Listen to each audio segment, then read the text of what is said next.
Hello and welcome back to Everyday Writers, your one-stop shop for demystifying the writing process. I'm one of your hosts, Crystal McQueen.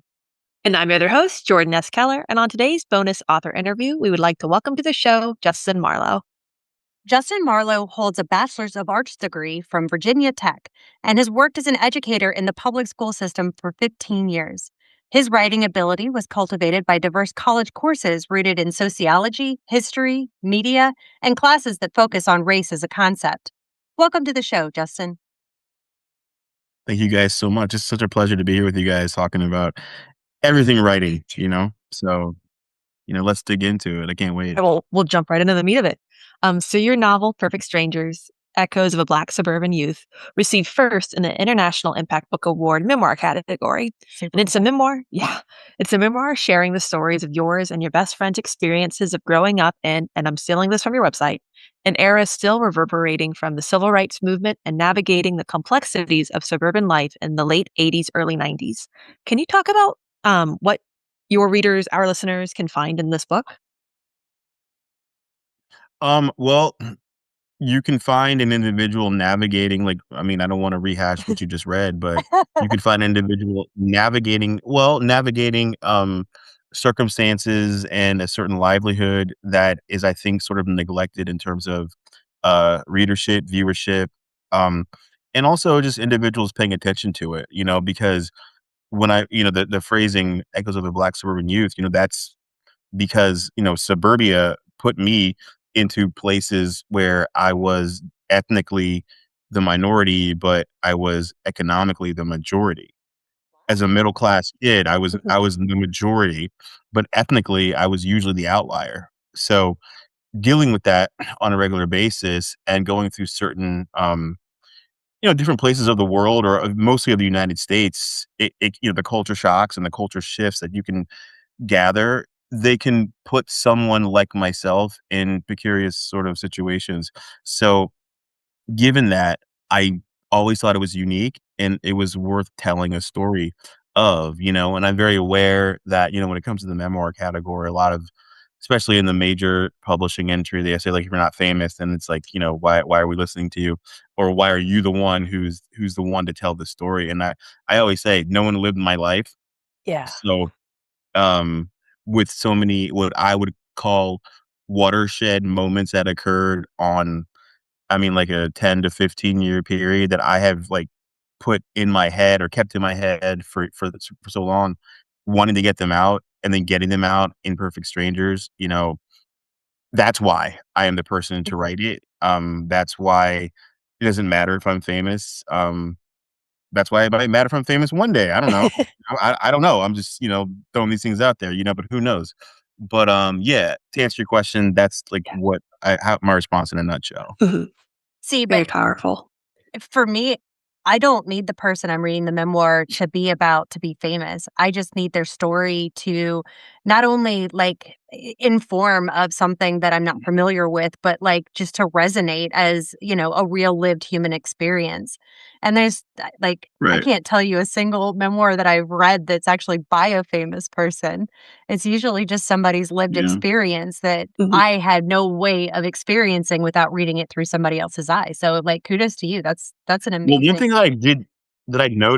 thing I noticed as I was getting feedback was that people that weren't from the walks of life that I grew up with or within were kind of saying to me, well, we understand because our life wasn't like that, but I totally understand how you felt alienated during this period.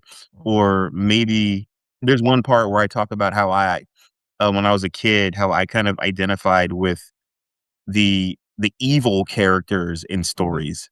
So, I don't know how old you guys are. I'm looking at I have more ask you questions questions about like that. you identifying with because we talk about the anti-hero all the time. Mhm. And so I have questions about that. Yeah.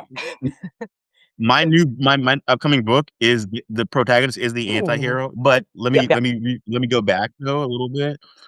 When I was a kid, I was more invested in, so I'm gonna give you the shows that I was interested in. So I was mostly invested in Shredder, I was mostly invested in Cobra Commander, and I was mostly invested in Skeletor. Yeah, I was on Team Skeletor too, so I can understand the appeal. Okay, well, since you went through I don't those, I don't did you do Thundercats?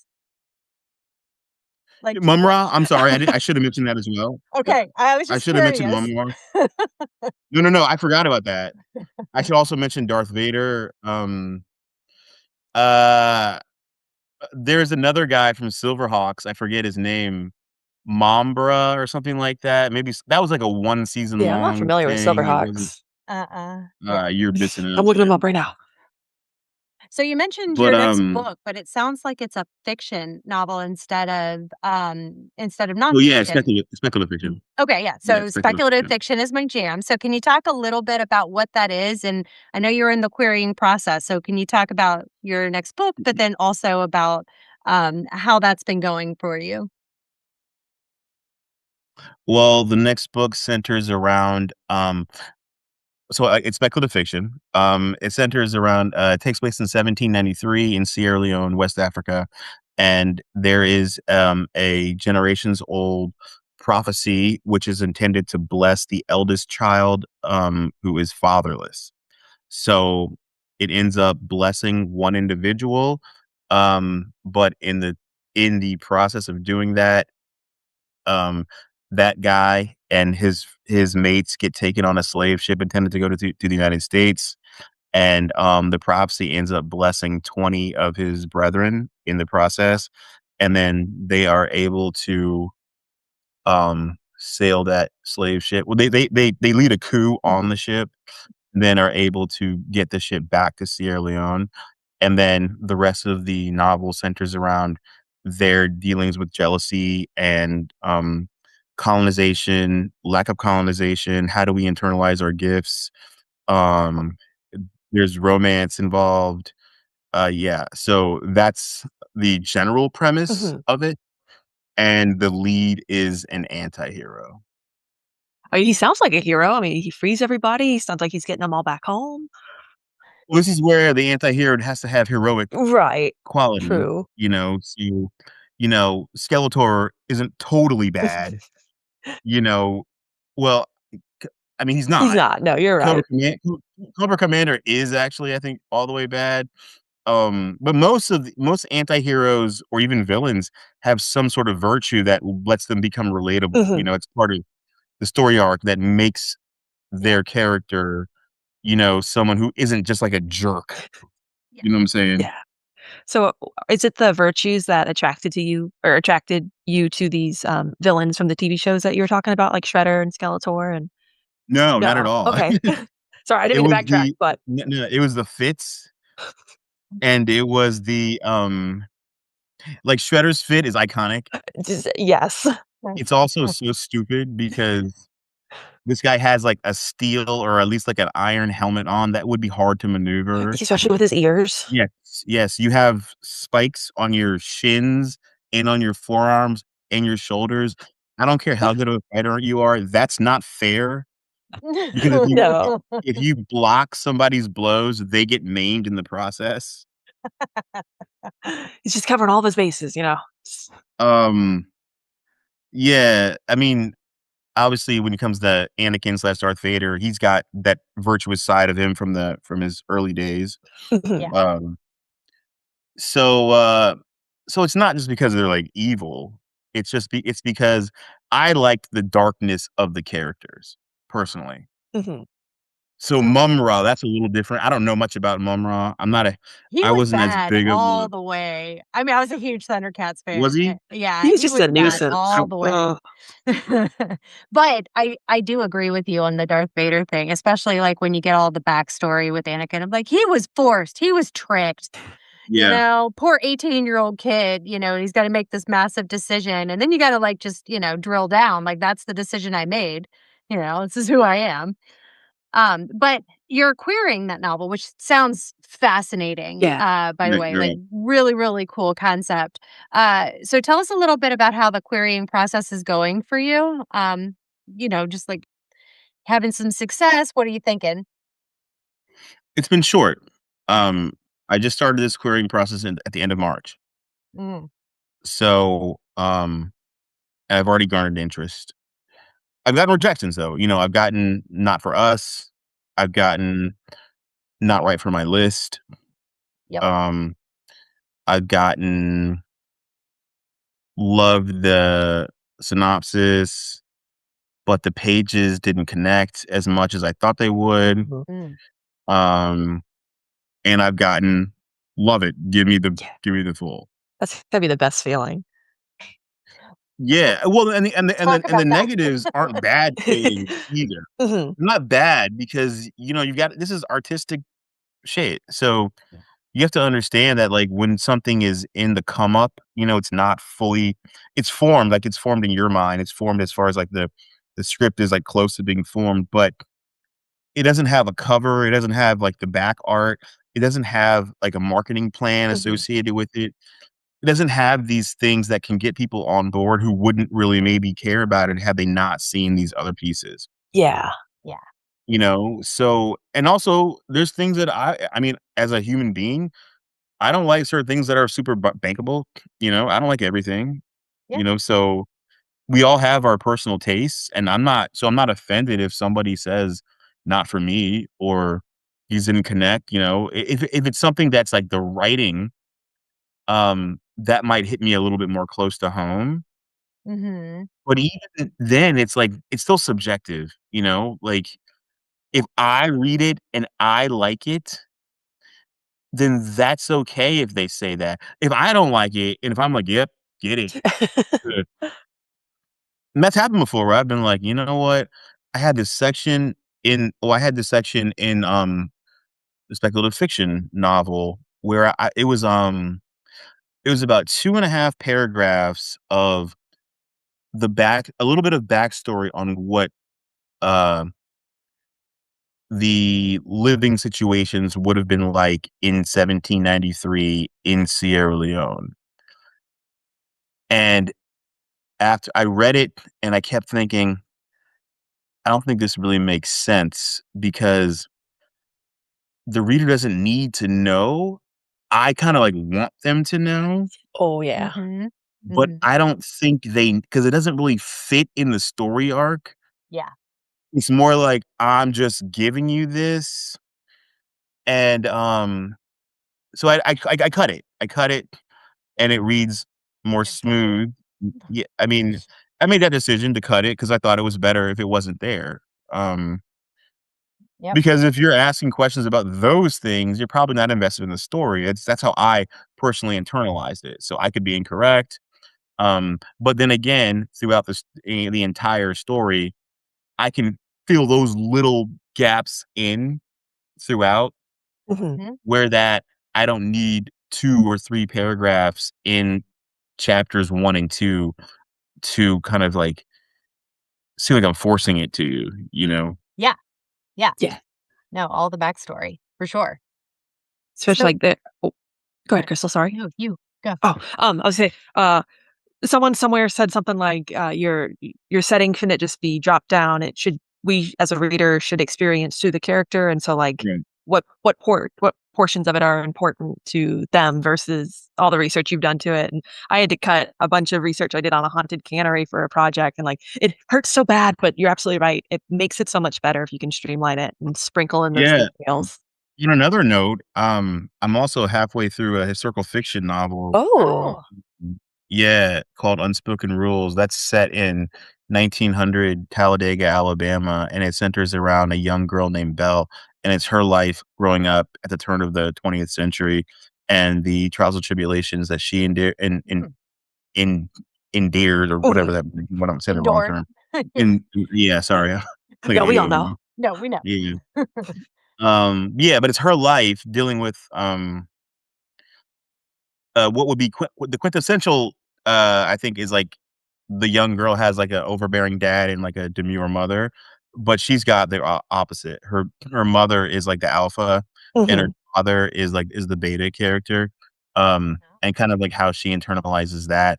Also having like friends of hers during this turn of the century period who are one of them who's homosexual and not being able to really properly contextualize that. Mhm. I don't want to give away the ending, but Anyway, my point was like at one point I had this prologue where I'm giving you a piece of what it means to exist in 1900, like turn of the century US. And then I thought maybe I don't need to give you that in the beginning. Maybe I can weave this in throughout the writing. Yeah. Yeah. Ooh. So I know I diverted a little bit. So I'm sorry for that. Oh, no, you're good. So besides your memoir, Perfect Strangers, these two incredible books you're working on, you're also a poet with several publications in America and in the UK. And I'm curious, what came first for you, poetry or long form writing, and which one do you prefer, if you can pick a favorite? Well, the long form came first. I went into poetry on a whim Ooh. because I was done with the manuscript for Perfect Strangers. And I was just kind of like sitting with like a creative energy that wasn't really going anywhere at the time. And I got an email to be a part of a poetry workshop and it was free. So I went ahead. I had never written poetry before. Yeah. So I decided to, give it a whirl. Um, and it was fun. It was like a no judgment zone. It was the hardest part about the poems in that realm was that they all had to be 100 words exactly. Oh, okay. Yeah, which was annoying because a lot of times you wanna express more or maybe less, and anyway, that's what it was, but it was really fun. So I wrote about 6 or 7 poems within that workshop, um, and it kind of prompted me to, after the workshop, to sort of mold those poems and sort of shape them to my liking outside of the construct of what was initially sort of like, um, posed forth. So that's what prompted it, and then a few of those got published, and then I kinda was like, "Okay, well, if people are gonna publish them, then I like this, I'm gonna keep giving people more of what they are interested in reading, and posting it on Instagram and Facebook." Um Oh, wow. So you can check out your poetry on, like, your website or something? Oh, yeah, yeah, I post it all the time on my Instagram page, there's a lot of my poetry is there. I have seen it on Instagram, but I didn't realize that was an ongoing thing. Mm. Yeah, yeah, yeah, I mean, it's ongoing because I mean, I don't wanna stop doing it, I Yeah. wanna write a poetry book at one point. Ooh. Um, Oh. part of my, like, selling point, to agents is I know poetry is not, like, a big money maker, but at the same time, I do want to write a full poetry book, and I have a lot of poetry that's been published already. Yeah. So I do want to continue in that realm. It's very fruitful. I prefer long form writing, um, but there's also nothing like getting that jolt of energy when, like, one line will kind of inspire you, and I know, "Alright, this is gonna be at the most 20 lines. I got 1 right here." I'm, like, 1/20th away, which is nothing like long form. Long form is gonna be a long, There's a lot of wiggle room. yeah. Poetry, I'm like, "Alright, if I get 1 line, I'm almost done already."